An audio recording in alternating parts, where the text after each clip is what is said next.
Once upon a midnight dreary, while I pondered, weak and weary, over many a quaint and curious volume of forgotten lore, while I nodded, nearly napping, suddenly there came a tapping, as if some one gently rapping at my chamber door.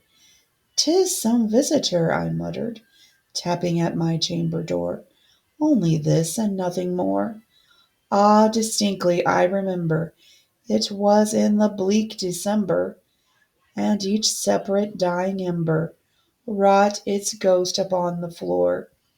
Eagerly I wished the morrow, vainly I had sought to borrow from my books an end of sorrow, sorrow for the lost Lenore, for the rare and radiant maiden whom the angels named Lenore, nameless here for evermore.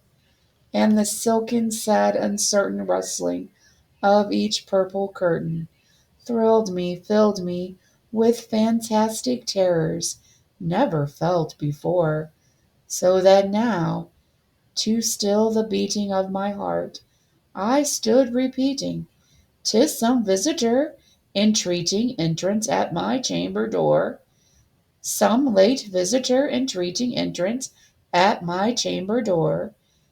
This is it and nothing more." Presently my soul grew stronger, hesitating then no longer. "Sir," said I, "or madam, truly your forgiveness I implore. But the fact is I was napping, and so gently you came rapping, and so faintly you came tapping, tapping at my chamber door, that I scarce was sure I heard you. Here I opened wide the door. Darkness there and nothing more. Deep into that darkness peering, long I stood there wondering, fearing, doubting, dreaming dreams no mortal ever dared to dream before. But the silence was unbroken, and the stillness gave no token, and the only word that there spoken was the whispered word, "Lenore." This I whispered, and an echo murmured back the word, "Lenore." Merely this and nothing more. Back into the chamber turning, all my soul within me burning. Soon again I heard a tapping, somewhat louder than before. "Surely," said I, "surely that is something at my window. Let me see, then, what threat is, and this mystery explore. Let my heart be still a moment, and this mystery explore. 'Tis the wind, and nothing more." Open here I flung the shutter, when with many a flirt and flutter in there stepped a stately raven of the saintly days of yore. Not the least obedient made he, not a minute stopped or stayed he, but with appearance of lord or lady, perched above my chamber door, perched upon a bust of Athena, just above my chamber door, perched and sat, and nothing more. Then this ebony bird beguiling my sad fancy into smiling, but the grave and stern decorum of the countenance it wore, though the crest be shorn and shaven, though I said art sure no craven, ghastly grim and ancient raven, wandering from the nightly shore.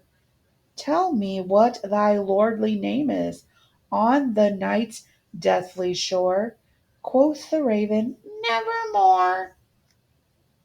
Much I marveled this ungainly fowl to hear disclosure so plainly, though its answer little meaning little relevancy bore, for we cannot help agreeing that no living human being ever yet was blessed with seeing bird above his chamber door, bird or beast upon the sculptured bust above his chamber. But the raven sitting lonely on that placid bust spoke only that one word, as if his soul in that one word did outpour. Nothing further than he uttered, not a feather than he fluttered, till I scarcely more than muttered, other friends have flown before. On the morrow he will leave me, as my hopes have flown before. Then the bird said, Nevermore. Startled at the stillness broken by replies so aptly spoken. Doubtless, said I, what it utters is its only stock and store, caught from some unhappy master, whom unmerciful disaster followed fast and followed faster, till his songs one burden bore, till the burial songs of his hope the melancholy burden bore of nevermore. But the raven, still beguiling my sad face into smiling, straight I wheeled a cushioned seat in front of the bird and bust and door. Then upon the velvet sinking, I bestook myself to linking fancy unto fancy, thinking, what this ominous bird of yore, what this grim, ungainly, ghastly, gaunt, an ominous bird of yore, meant in croaking, Nevermore. This I sat engaged in guessing, but no syllable expressing to the fowl whose fiery eyes now burned into my bosom's core. 'Tis this and nothing more. I sat divining, with my head at ease reclining on the cushion's velvet lining that the lamp light gloated o'er, but whose velvet violet lining, with the lamp light gloating o'er, she shall press, ah, nevermore. Then, methought, the air grew denser, perfumed from an unseen censer, swung by seraphim whose footfalls tinkled on the tufted floor. Wretch, I cried, thy God hath lent me thee by these angels he hath sent me respite, and from thy memories of Lenore. Quoth the raven, Nevermore.